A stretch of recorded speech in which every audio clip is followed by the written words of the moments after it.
All right, hello Facebook. Welcome everyone to our third Facebook Live chat with ITP faculty. We hope this Q&A will be helpful to those of you who are curious about ITP and are thinking about applying to our graduate department but don't have a chance to physically come for a visit. We're joined today by two of our faculty members, Nancy Heckinger and Gabriel Barcia-Colombo. Hello. Nancy has a diverse background in technology and education, including multimedia and film production, interactive museum exhibits and publishing, and in the strategic uses of information and technology and how tech might make science more accessible. Gabe is a mixed media artist whose work focuses on collections, memorialization, and the act of leaving one's digital imprint for the next generation. His work takes the form of video sculptures, immersive performances, large-scale projections, and vending machines that sell human DNA. So if you're tuning in live, feel free to ask a question. Just type it in the comment box below and we'll get to it. So as we start off, why don't you guys expand a little bit more about your background and what you've been doing? Yeah, you want to go first? Sure.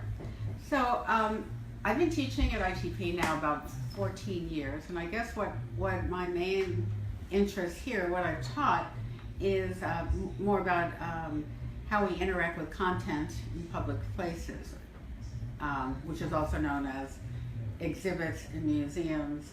And so I teach a class called Cabinet of Wonders, where we explore how museums are being changed by technology and what they might be like in the future.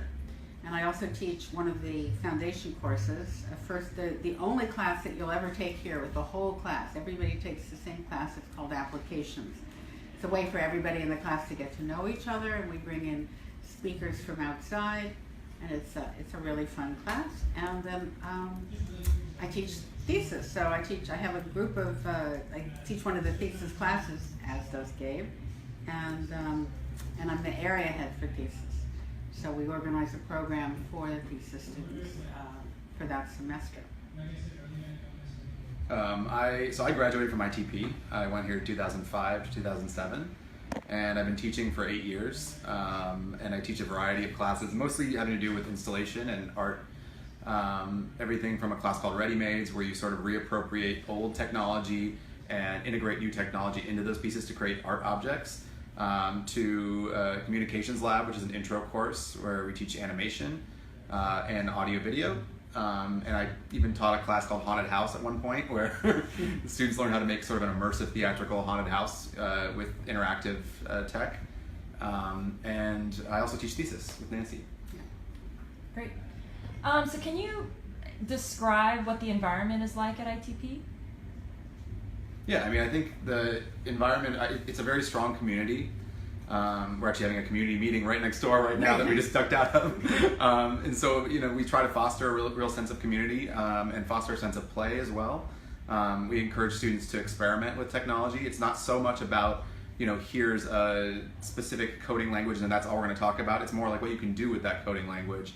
And we really want you to think critically and also kind of be able to teach yourself things after you leave here, because technology changes so fast that you want to be able to teach yourself how to learn. That's how I see it. Right.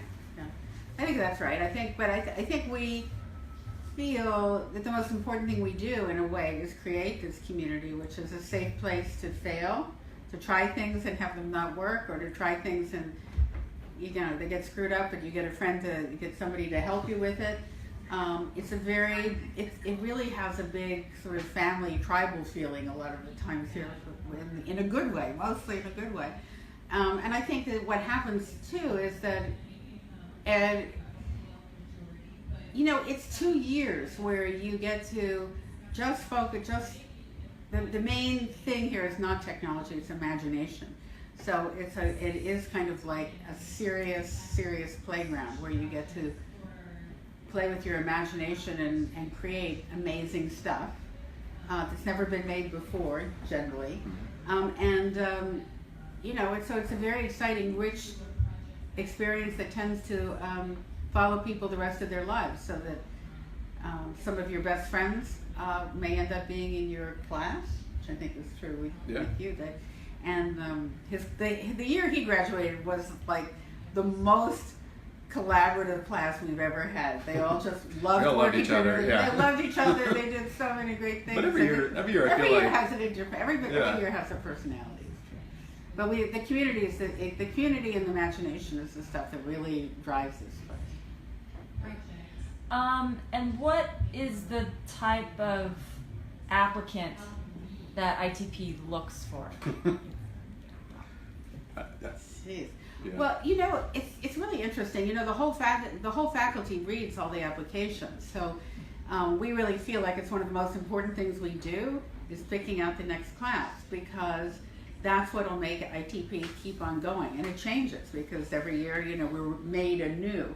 So we're looking for people who are just so compelling and interesting. I mean, we read them carefully. So if somebody just says, I got all these awards and I won all these prizes and I got straight A's and I did all these things, it's not as necessarily as interesting as somebody who says, there's something in there that's like a spark of a quirky imagination, just something that they did something that's just fascinating, or the way they talk about themselves, or the way they talk about others.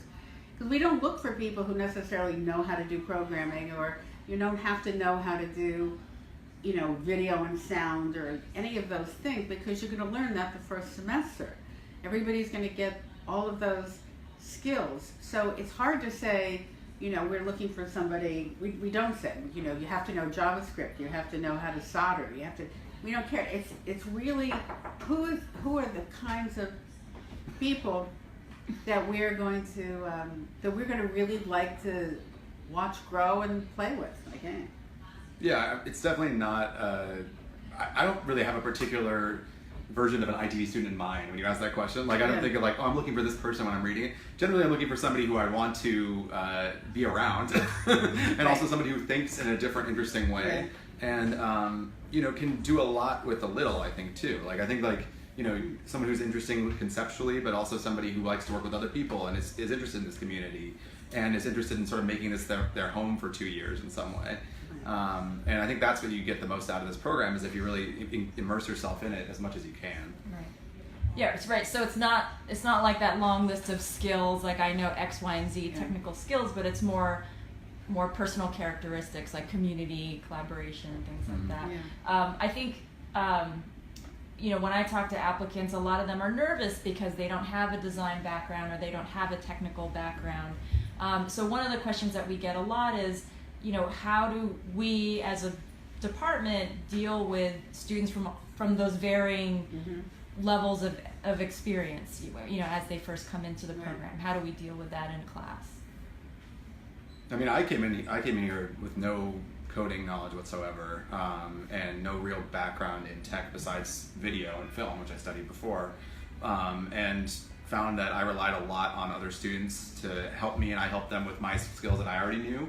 And then also, I think there's different levels in the classroom, and I think the faculty makes a big effort to try and sort of level that playing field from the beginning and challenge the students that have more experience, but also make sure that everybody is working together. Yeah. Also, the first semester is a very special semester. It's foundations. So you have to take my class, applications. Everybody takes that, but that's the easiest class to take at ITP. Not a lot of work. And it's like dessert. But then there's a class called ICM, which is called Introduction to Computational Media, but that's where you'll learn to program, do the kind of programming that will really enable you to do almost any project that you could do here, a basic level programming. Something called ComLab, which is Communications Media, and in that there's a kind of a basket of classes to take: video and sound, animation, visual language, fabrication. It's not part of it, but it's one of those. It's one of those things. Yeah. And so by the end of the first semester, everybody knows how to do those things. You know how to take video. You have to make videos. You know how to make animations. You know how to edit. Programming, and so you really then have all the basics that you need to do almost anything here. So. We've had, aside from people coming from video or film or computer science, there's always this other kind of weird mix. And we've had geologists, we've had neuroscientists, we've had lawyers, we've had people who aren't you know, people from dance, which is the arts, but it's not just design. So that's what happens. That's how you get in the mix. Great. So speaking of community and the community meeting going on next door, what are some of the current initiatives at ITP that you're pretty excited about? Well, I'm excited about the ITP Teacher Core. We've set up some connections with some public schools close by, high school and middle school. You know, one of the greatest ways to reinforce your own learning is to try to teach it to somebody else. So we thought we would try a way of, you know, hooking up with these schools, supporting their technology teachers, or creating workshops within the school to give the students an idea of the kinds of things you can do with technology other than just learn a programming language. So we did a workshop last spring, for instance, where we taught them stop motion animation, and we did a music technology, and we did a little thing with making things move, mechanisms. So I'm pretty excited about that as one of the things that we're doing on the outside. NYU has a department that can help people when they want to volunteer. We're trying to get people to really just think a little. You know, people come here and then there's a lot of work. You're going to work really hard, but also to be able to think outside this fourth floor and to how you can extend into the larger community. So that's what we're having the town hall meeting about today. Yeah, and a lot of the classes recently, I think more than when I was here, are merging with programs outside of ITP. Like we have a class called Bodies in Motion, which deals with dancers and motion capture with dance. And then there's just a variety of classes that have we have a VR class that is co-taught with a film program. So you have people that are coming with a real traditional film background to merge with ITP students. So I think that there's a lot of opportunity to work outside this community and not just sort of think about only what's happening on the fourth floor. And then there are other I think that's a really good point. It gets integrated into classes. I mean, we have a class I think called UNICEF, where UNICEF will give us a challenge for the year, and a group of students in a class will try to come up with solving problems, and some of them have actually been put to use in real life. Mm-hmm. I mean, in my class, Cabinet of Wonders, in the middle of it, we work with an actual museum or, with a client to actually, we've always done in the past is propose some solutions to a real project they have. This year, in a sort of terrifying and exciting way, we're actually putting on an exhibit next week on Thursday, where there are going to be 300 people coming to the exhibit. So this is, in a 3-week period of time. Yeah, another example, I'm teaching a course right now called PopUp window displays, where the students make interactive window displays. And we actually, we don't just make them on the floor, because that wouldn't be a good way to test these things out. So we're, in the beginning of November, setting up 12 window displays right by Washington Square Park in actual windows for the week. Yeah. So the students are fabricating and installing these things on the street, so people will actually engage and interact with them outside of the floor. And when is that going up? That's the opening is November 11th. Okay. It's at the Kimmel Center over here at NYU. Wow. We'll put that up on our website on the events section if you're interested in checking that out. There's another thing, but this is just in the past. Midori and I ran something called the Women Entrepreneurs Festival, which we had for 5 or 6 years, and that's now we've spun it off. So it's actually a business that's doing it, but it was a great experience of bringing women together to talk about possibilities in entrepreneurship. Yeah, and ITP is 55% women or something like that. Yeah, it's pretty unusual for a technology program to have that many women, so we're proud of that. And on a related note, we have about 50% international, and so we do have an international student question from Steffi asking about the TOEFL, if he has to get more than 100. So with a score of 96, we would accept that. Obviously we would still have to look at your entire application, but you can apply with a 96 score on the TOEFL. But yeah, we have about 50% international, maybe 25 different countries represented. Do you guys want to talk a little bit about the international community? I think it's great to have a class that's made up of not just American students. You get a lot of different perspectives. I think it provides, in terms of design, you get a lot of different backgrounds, which is really great. And in terms of storytelling, there's many different ways to tell stories, and a lot of those come from cultural backgrounds. So Right. I think that's really exciting. It's really interesting this year because I don't know if you guys know this, but we're having this really crazy presidential election. And so at least in applications, there's a lot of talk about trying to understand what this is all about. The thing about the TOEFL though, Dory, I mean, it's really, what really makes the community is when everybody really can talk together and have conversations. And, so we want to, it is important to have enough conversational fluency that you can take part in those to get the most out of it. Mm-hmm. Right. So we have, I don't know how to say this name, Trove, asking what's the exhibit that Nancy is putting on. Would love to hear more about it. Also, what kinds of clients do you work with outside of arts and museums? You mean in my class? In my class?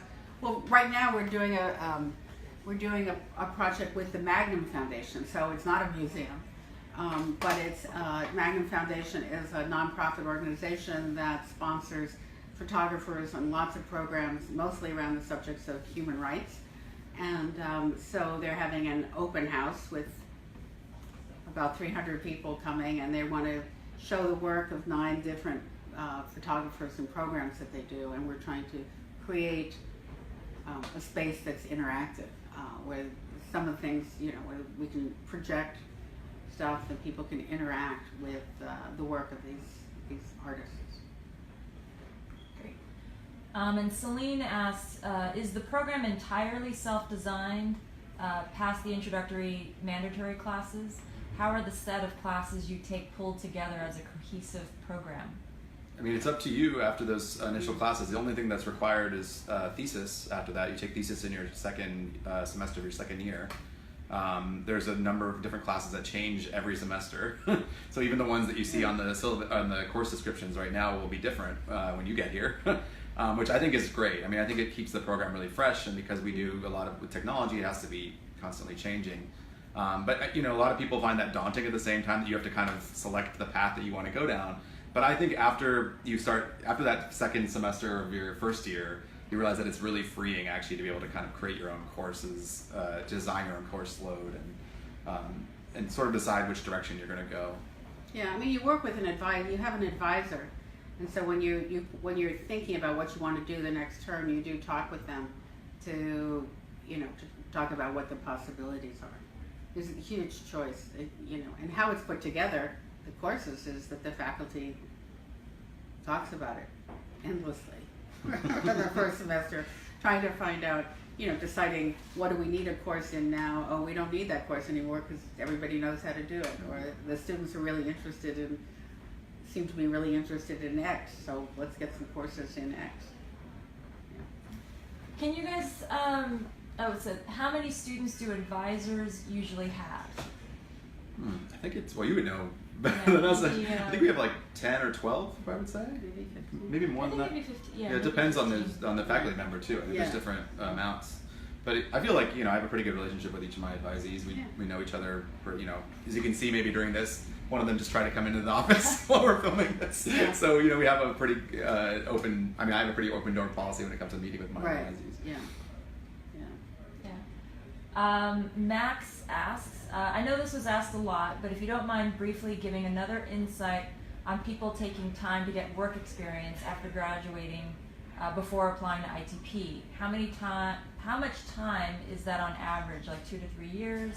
What would be the average age of students in ITP? So I can answer the last question. Average age is about 26, 27.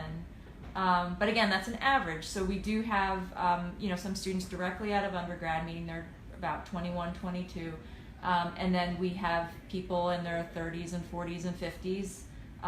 So there definitely is a range. But I don't know, you guys want to add to that? Well, sometimes I guess what we feel in general is, if you come here when you're 21 or 22 after undergrad, you've been in school maybe since you were 3.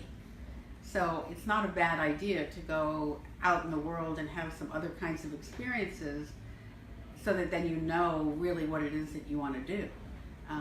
You don't have to necessarily go to graduate school right away, and there's lots and lots of experience, and life is long when you're your age. So, and it makes for interesting discussions when people have had other experiences. But as Midori says, there's some people we can't resist. So. And Celine asks, have you found that classes and faculty experience lean towards digital media?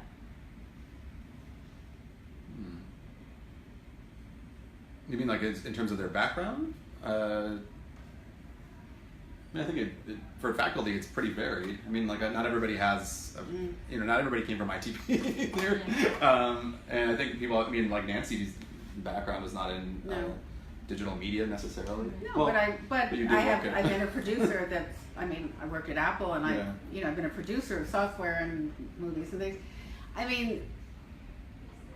think that, we were founded in a way, the person who founded us, Red Burns. Right there. Yeah, right there she is. Oh God, it's like she's watching. She's watching. It's like a cruise. Anyway, that we're not a technology school, we're not an art school, we're not a design school, but we're something kind of else. And our tools, we hope that the ideas are big ideas that should be in the world, or that should be fun ideas. Should either be big and important, or delightful, or something. And technology is one of the tools that we use, and design is one of the tools. I almost can't imagine anything today that doesn't have some aspect of digital. And at least, we're not an art program just to come make paintings and nothing else. Or it's not a creative writing program where, you're writing poetry and that's what you're doing. So, we are, we are what we say in our little blurb about ourselves, that we're really a place to explore the imaginative uses of existing technologies, digital technologies.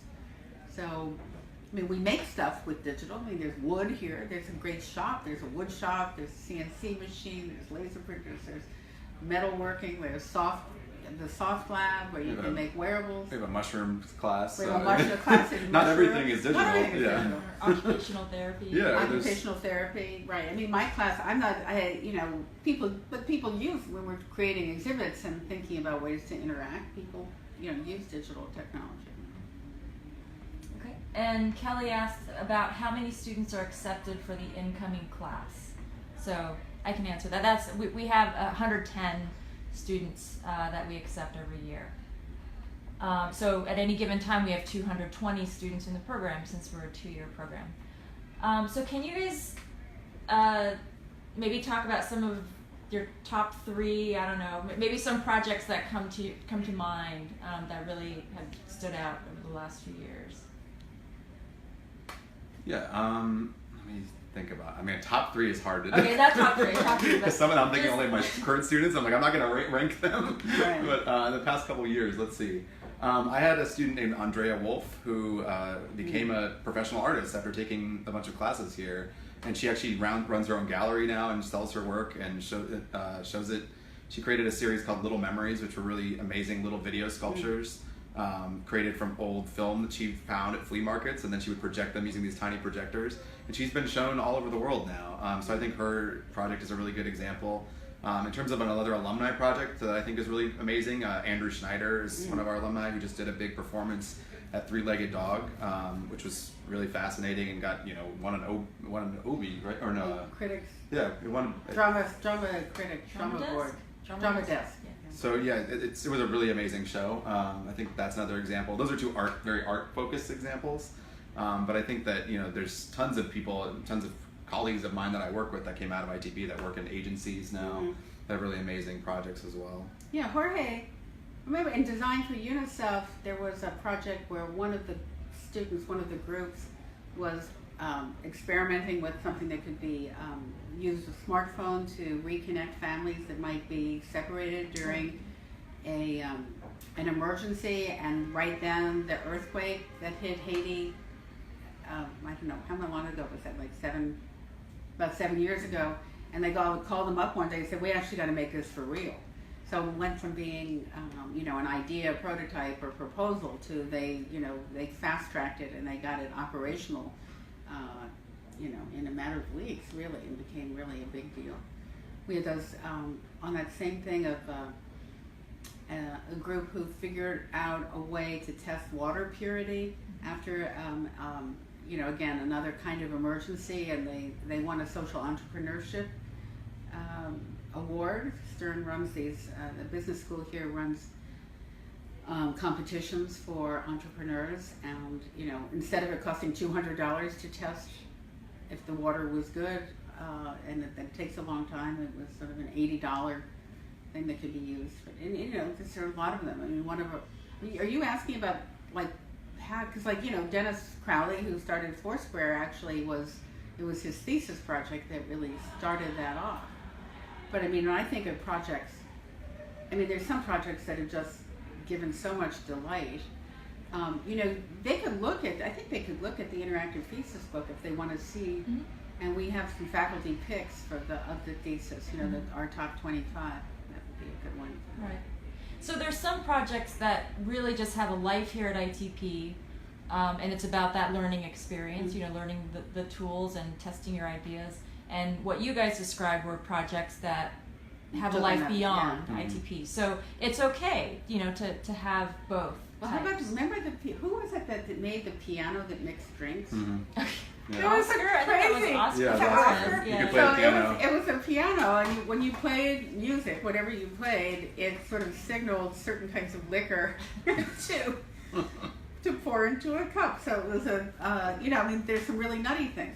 In your year, there was botanicals. Mm-hmm. That was a thing. This was a long time ago. Before this might seem more doable now, but it was a project which allowed your plants to call you when they needed water or needed more sunlight. So that was really fun. How about the guy who was the guy who I think your year too, with the teaching a crow to Josh Klein. Josh Klein to pick up coins on the street.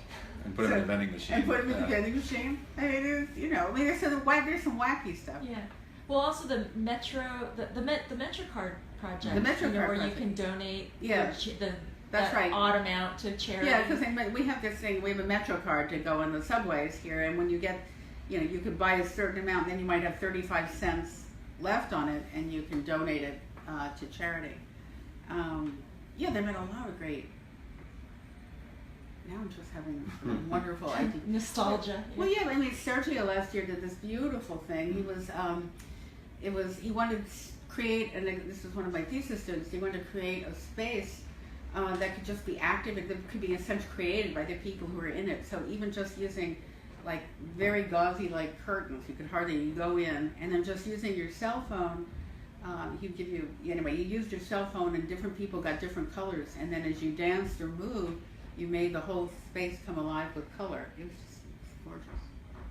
Great. All right, so we are pretty much out of time. So thank you to Nancy and Gabe. If you are in the New York area or are coming to the New York area and want to come by for a visit, we do have a few more open houses coming up. So please just check our website. You can also find the application on the website. All the instructions are there, and the deadline is December 1st. As usual, if you have any questions, feel free to reach out and contact us, and we'll get back to you right away. We have one last question. From visiting other programs that compare to ITP's curriculum, the general vibe of ITP seems less formal than other programs. I'm simultaneously drawn to this, but I also am curious. Can you speak to the informal vibe of ITP and how this translates how students work in their design and research process? Yeah, I think that in other programs, the research is conducted by a professor, and you're working for that professor a lot of the time. And that's not really how we do things here at all. It's the reverse, yeah. So we're almost working for you a lot of the time, and helping you to learn things that you don't know about, but then giving you the tools to take that out of here and make your own thing. So, I think that that's a big difference. I think that, you do have to navigate paths on your own here a little bit more probably than other places. But I think that there's a freedom in that that's really helpful when you're learning new topics. Yeah. I'd be careful with thinking what casual means, because although you have a lot of flexibility and a lot of choice that you can have to make your own program, it's an extremely rigorous program. You know, when you think something is very open and we don't foster competitiveness, but in a sense, it's, you know, in a way, it's harder. I mean, so that, you know, we tend to evaluate the students based on, you know, the effort that they put in it, the you know, what they learned. You know, there's a lot of attitude sort of issues, so it's not as, you know, it's not like here's the 6 things we want you to learn and you get an A or that kind of thing. So I think our students work as hard, if not harder, than almost, I can't even imagine people working harder than they do most of the time. Most of them do most of the time. So you get a lot of choice, but you know, you have yourself to compete with. Yeah, the workload is definitely not casual. The workload's not casual. It may look casual like around here, but you know, yeah, no. It's definitely not casual in terms of how much you're doing. Right. One last question. Yeah. Sorry. Eli asked, can you talk about the innovative projects you choose to present for your course applications? These are speakers. Well, Yeah, basically I bring in speakers, and so, you know, this year we've had Dennis Crowley, who I mentioned before, who started Foursquare. We've had a lawyer from the ACLU, he's actually Ed Snowden's lawyer. We've had a neuroscientist who studies memory as an organization that studies memory, like Alzheimer's and whatnot. We have an entrepreneur come who is called a hip hop entrepreneur. He's working in Newark, and he's broadening the spectrum of who goes into entrepreneurship. We have a former student, very well-known artist now, Heather Dewey-Hadborg, who has, she calls herself a biohacker, but her art comes mostly out of that. I would tell you, they all have to be secrets. Oh, we had Carter Emmert, who is he runs the planetarium at the Museum of Natural History, so he's an astrovisualizer. I could tell you more, but you see, I can't tell because the speaker every week is a surprise to the students, because afterwards they have to respond to it the next week. They do a presentation. So I'd be afraid to put it on Facebook Live because they find out who the next one's are. Okay. All right. Well, thanks, Nancy and Gabe. And again, if you have any questions at all, contact us. And you can find the archive of this and the other 2 we did previously on our Facebook page and also on our website. Thanks so much. Thanks. Okay, thank you. All right. Bye. Bye.